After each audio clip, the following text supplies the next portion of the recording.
Have you ever wondered how 13 small colonies dared to challenge one of the most powerful empires in the world, and actually won? Today, we're diving into the thrilling story of how the American Revolution sparked the birth of a new nation, the United States of America. Picture this. It's the mid-1700s. Along the Atlantic coast of North America, 13 British colonies are thriving. Busy ports, farms, and towns filled with people from England, Scotland, Germany, Africa, and beyond. Across the ocean sits Great Britain, led by King George III. Britain has just finished fighting the costly French and Indian War, and now the Crown is looking for ways to pay off its massive debt. To London, the colonies seem like a natural source of revenue, but the colonists see themselves differently. They've built lives in a new land, developed local governments, and grown used to a certain amount of independence.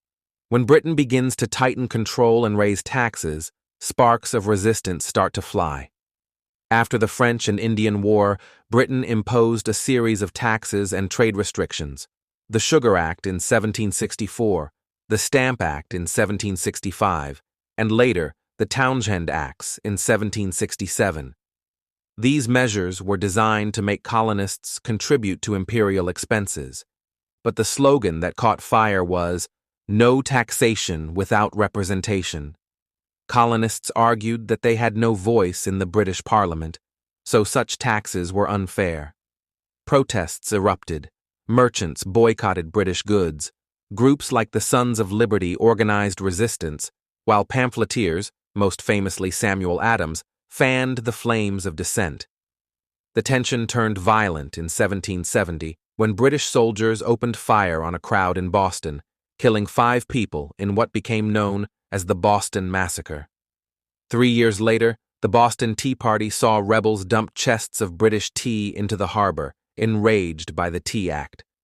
Britain's harsh response, nicknamed the Intolerable Acts, only united the colonies further. By 1774, representatives from 12 colonies gathered in Philadelphia at the First Continental Congress, calling for colonial rights and preparing defenses. Then came April 19, 1775. British troops marched toward Lexington and Concord to seize colonial weapons. Local militia, Minutemen, met them on the village green. Nobody knows who fired the first shot, but that spark set the world ablaze. The skirmishes left dozens dead and marked the beginning of open warfare. News of the fighting spread quickly, rallying farmers, shopkeepers, and artisans to join the cause. The months after Lexington were filled with debate. Were the colonies seeking reform or something bigger? In 1776, Thomas Paine's pamphlet, Common Sense, argued boldly for complete independence, inspiring thousands. That summer, the Second Continental Congress, led by figures like John Adams, Benjamin Franklin, and Thomas Jefferson, drafted a statement of principles.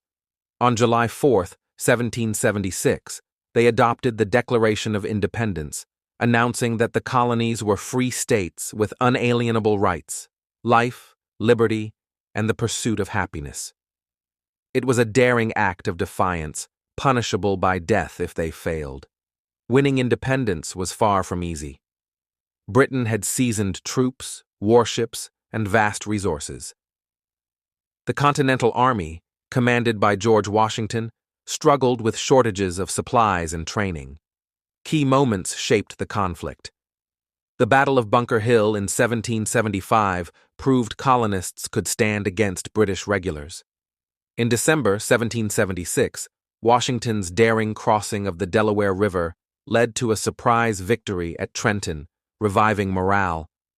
In 1777, American forces triumphed at Saratoga, convincing France to join the war as an ally, providing money, ships, and soldiers that tipped the balance. After years of grueling campaigns, the final major clash came in 1781 at Yorktown, Virginia, where Washington's forces, aided by French troops under the Marquis de Lafayette and a French fleet, forced British General Cornwallis to surrender. 2 years later, The Treaty of Paris officially recognized the United States as an independent nation. The revolution was more than a military struggle. It was a battle of ideas. It questioned monarchy, promoted self-government, and inspired people worldwide. But it was also complicated. Not everyone supported the break with Britain. Loyalists fled or stayed quiet.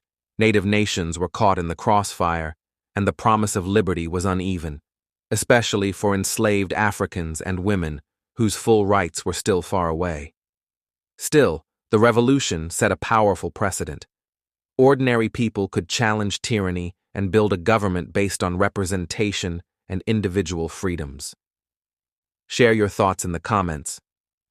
If you enjoyed this journey through history, don't forget to like, subscribe, and hit the notification bell so you never miss our next adventure into the past.